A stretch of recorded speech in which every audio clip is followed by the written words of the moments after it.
there are two wisdoms. The other wisdom, the dark wisdom, they used to call this, in the old days, in the early days when they were writing Bibles, the other woman. The woman described in your Bibles is our wisdom. We have two of them. One is wisdom of the good, one is the angry person's wisdom. Doesn't sound like much. Wisdom of the good, they both produce results. The results of the good, results of the angry person's wisdom. Though, what is anger? It's a self-protection behavior to guard against the potential of the pain we see coming that's not real, but we see it coming. And we see it coming because we have unresolved pain from our past. And when pain is unresolved from the past, then it feels, it's like open and raw. It's not completed. When we complete emotion, when a human being completes emotion, then we move on to the next thing. But if we don't complete the emotional content in the moment, then the emotional programming, the emotional awareness of unresolved left-hanging pain is always lingering. So that's what we're focusing on. That's what a person focuses on. We focus on what's in our hearts. Before we do anything, we interpret the environment. And once we understand the environment, we compare what we know in the environment. Anything outside ourselves is the environment. To our self-worth levels, and then we proceed. I know that gets complicated and it's hard to understand, but that's how we react in an algorithm or a specific process of one thing happening after the other in terms of us spiritually and how we work spiritually and how everything kicks in when it does. And that's important to know if you're looking to develop self. And what is this personal development other than developing our intent making? Now, our intent making comes from what? Our wisdom. Our wisdom and intellect joined together, we calculate from heart's thought, its own process, the wisdom of the good. So we project that out to the world. People feel it, feel loved by it, and everything's happily fucking ever after. But when we calculate that heart's thought with the wisdom, with the angry person's wisdom, because pain is unresolved, and we naturally have to protect ourselves, we're combating with each other. We're fighting each other. So when that happens, we're not completing emotion, and when that just builds and builds and builds and builds, that creates an emptiness of the natural spiritual fullness that we're born with. And we feel that emptiness emotionally. When we have emotional deadening like that, we start thinking, fuck, we can't maintain that understanding, that emotional awareness for too long, because it's crazy shit, and it hurts, and it rages and feels thought-filled with... Anyway, so we seek distraction from the environment, and that's where addiction comes from. But it's internal first, and addiction is only the result, it's a stem result of the root cause and root problem. The root cause is separation internal with that duality thing in our wisdom. But that's not the root, that's another stem result. The root of that, how does that get created? Well, it's been found that it gets created through the rejection model of parenting. Unbelievable. Even good parents who are good, like, reject their children. And that's what happens as a result of being rejected by parent. Low self-worth develops. Unresolved pain lingers. The other wisdom develops itself. Developing then a duality in spiritual nature and duality in behavior. A duality in behavior then, also. Behavioral. A duality in how we act, in our persona. One is the higher self, the other one is the lower self.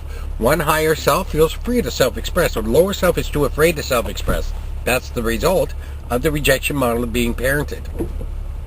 The acknowledgement model of being parented is acknowledging the emotional content in the moment, while at the same time saying yes or no to if there's a request from the child. You can acknowledge the emotional content while saying no at the same time, and that's important. That's the acknowledgement model of parenting. The child wants a cookie, and you say no, and starts crying. The kid starts crying, starts carrying on, blah, blah, blah. Take it, hold it, say, I know, I get it. I understand cookies are cool and they taste good. And acknowledge shit, right? That the child is feeling emotionally.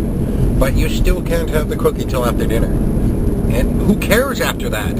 If the child freaks, as long as he's not hurting himself or other people, let him freak. That's a self-expression. And if it gets too crazy, put the kid in prison in the other room. That's crazy too. I don't like that. Talking to the child through. Well, I wish I could teach parenting. How to be a dad. I wish I could teach that. Not that I know, but I know stuff that I picked up along the way, and I like tickling. You know, you can, when a child, this is how I deal with discipline. And it works. You don't get arguments, you don't get freak out sections, you don't get nothing. You don't get no problems from the child when you do this one thing. Okay, so how did I deal with every child, not just my own son, but every single child? Every single child, I don't want to say obeys my request. He doesn't. She doesn't. They look inside themselves and look for reason of my request, and then says yes. Okay, that's important also. If you ask for unrealistic shit, then that's unfair. That's not justice. That's not internal spiritual heart slot justice. And if you want a good kid to grow up, like being reasonable, you must be reasonable as part of that acknowledgement model of parenting.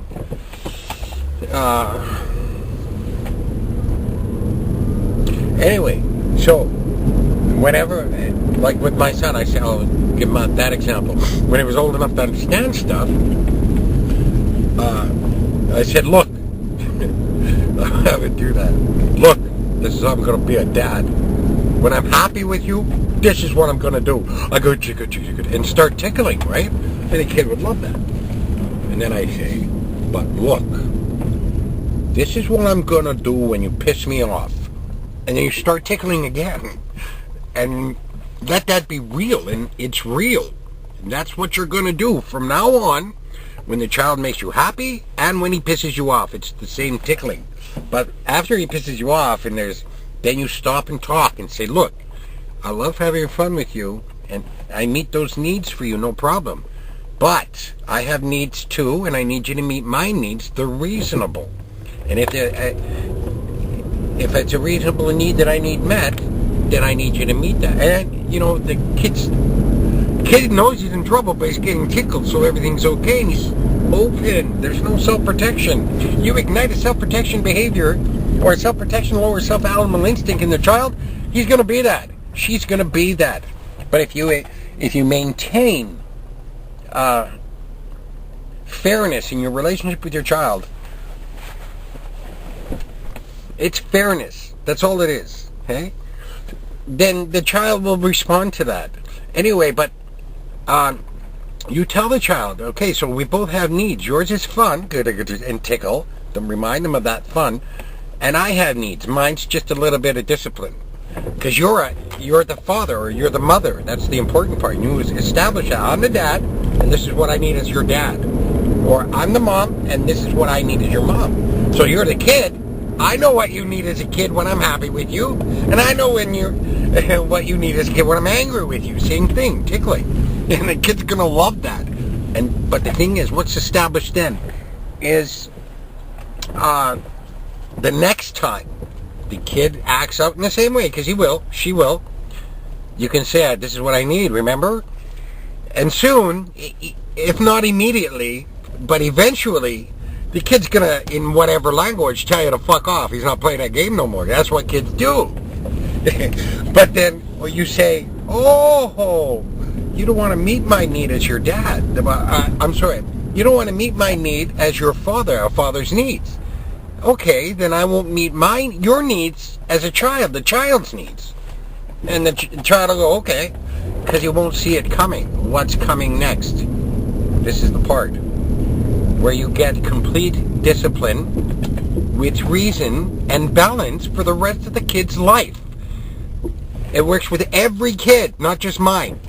Okay, the kid will come back. He's still young, remember. Come back and want to get tickled, okay, for being happy or being in trouble. And then you say, no, you don't meet my needs, then I'm not going to meet yours, because in this house, it's fair or it's nothing, and walk away. See how quickly, how fast they reestablish that mindset of the balanced, determined self in childhood at 2 years old.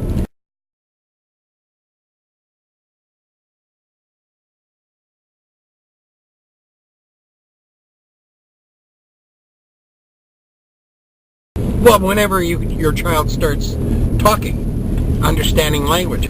Anyway, but that's the establishment of the two wisdoms. Well, we're born with the first one. It's called life. It produces and births the knowledge of truth. That cognitively, so we understand shit. But then this thing called truth, the life source, also provides the emotional response. So cognitively, the environment, so then the truth becomes the part of the living self. The living knowledge, the knowledge becomes living when it's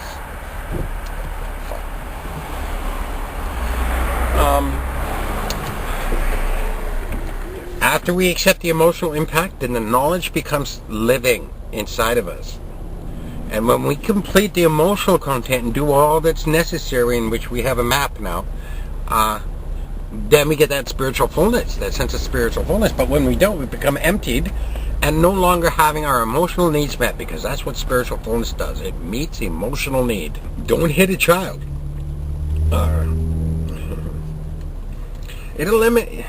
Tickling and eliminate. You don't have to hit a child. 1, 2, and because of that tickling technique. 2, you should never hit a child. That's assault. I don't care if you think you have the right. In God's heart's thought, He wants you to know, He understands that as assault. That's a darkness in heart's thought thinking, because the fear. I know a lot of you are just trying to teach your fucking kid. I get it.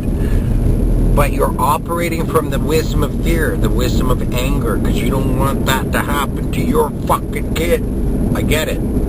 But that's the angry person's wisdom. It's that. That's the problem. It's that. That's the problem. That's an infection in heaven. That dark thought. The dark thought, heart's thought process. Where in heaven, there's no dark thought at all. So, what are they afraid of?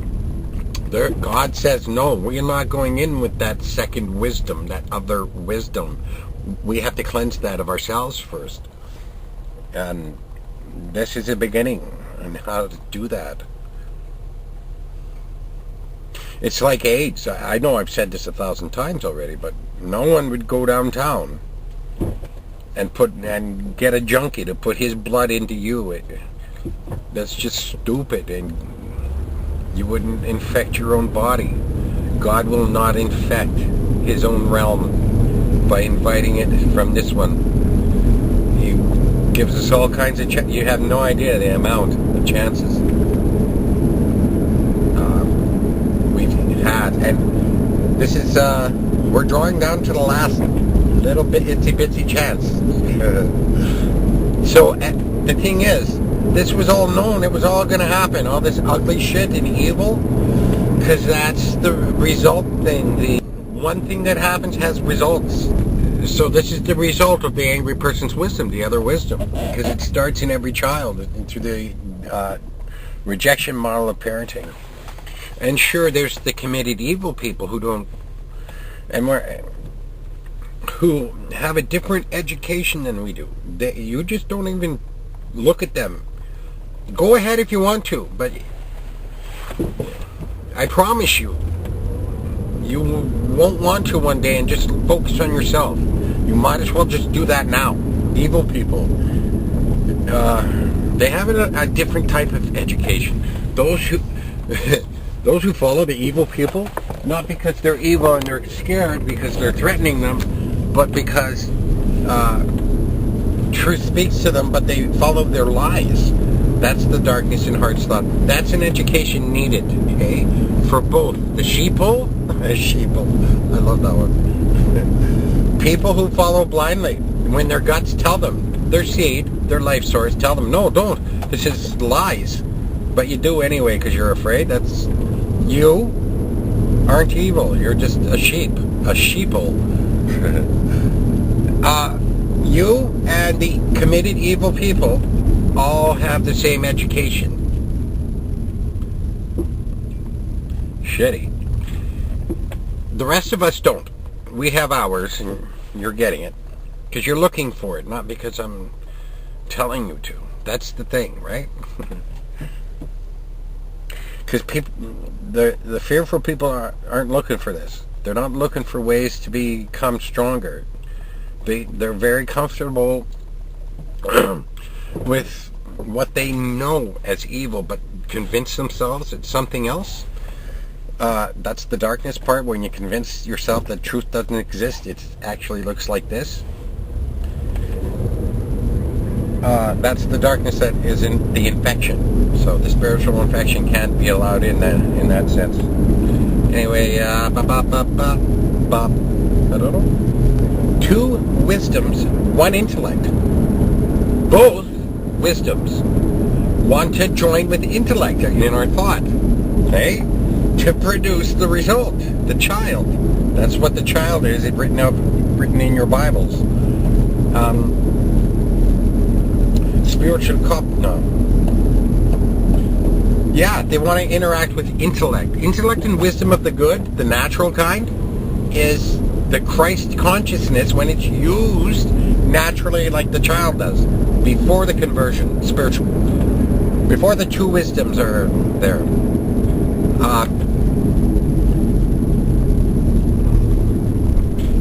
One wants to remain with the intellect, the other one wants to infect it. And once it infects it, changes intellect to focus on the anger then, and the end result pain, you see? And then calculates heart's thought with self-protection and not heart's thought with self-expression and sharing with one another. And that's supposed to be natural for us, but it's not anymore. It's become unnatural.